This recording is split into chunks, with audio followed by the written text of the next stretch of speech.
Ideja saradnje Biljaninih izvora i pres snimateljske ekipe urodila je plodom jednim divnim dokumentarnim filmom koji je nedavno bio prikazan na jednom festivalu. Zagrlje slave i nezaborava iz pera Alekse Mrđana.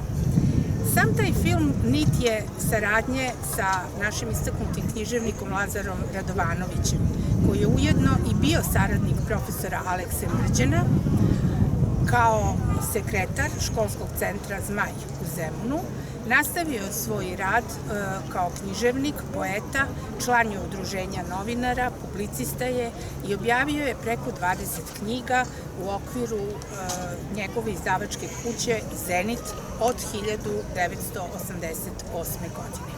O biografiji Lazara Radovanovića govorit ćemo malo kasnije i nadamo se da će vam ovaj film omogućiti da sagledamo šta je pravi zenit naših istaknutih plodonosnih pisaca, jer pomalo mnogi su zaboravljeni nepravdom ovog šunda koji je u naletu svakog trenutka u vremenu u kome živi.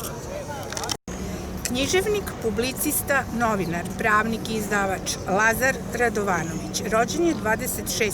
juna 1933. godine u Peći, Zecka Banovina, Kraljevina Jugoslavija.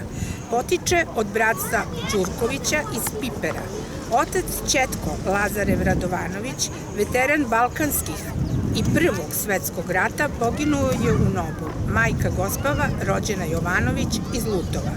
Diplomirao je pravne nauke 1964. godine, apsolvirao je i na Fakultetu organizacionih nauka u Beogradu. Bavio se pravnim sadržajem obrazovanja, posebno obrazovanja odraslih. Sekretar je obrazovnog centra Zmaj u Zemunu od 70. do 82. godine, sekretar Centra za stručno obrazovanje Radničkog univerziteta Đuro Salaj u Beogradu od 82. do 95. godine. Sekretar književne zajednice Petar Kočić i jedan od urednika njenog časopisa Razvitak, Beograd iz 1972. godine. Direktor je i glavni i odgovorni urednik književno-umetničke zajednice Zenit u Beogradu od 1988. godine. Književnošću se bavi od 1959. Piše poeziju, prozu, eseje i književnu kritiku.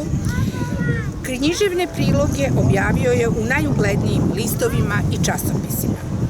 Bavi se i novinarstvom i publicistikom i iz tih oblasti objavio je više tekstova i monografskih publikacija. Njegovo delo, monografija Beogradskog osnovnog i srednjeg obrazovanja, ocenjeno je kao izuzetno vredan poduhvat, govori časopis Politika.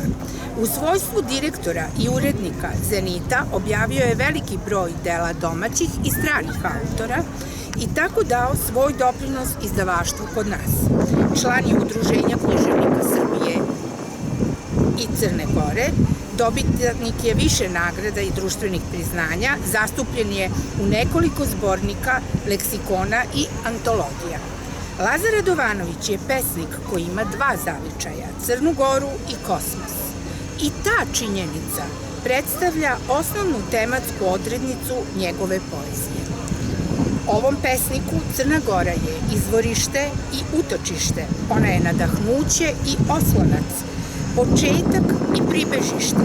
U podjednakoj meri pesnika interesuje i čovekov položaj u kosmosu i smisao ljudske egzistencije u njemu. Takvim tematskim zahvatom Lazar Radovanović se svrstao u one pesnike kod kojih su poezija i filozofija isto.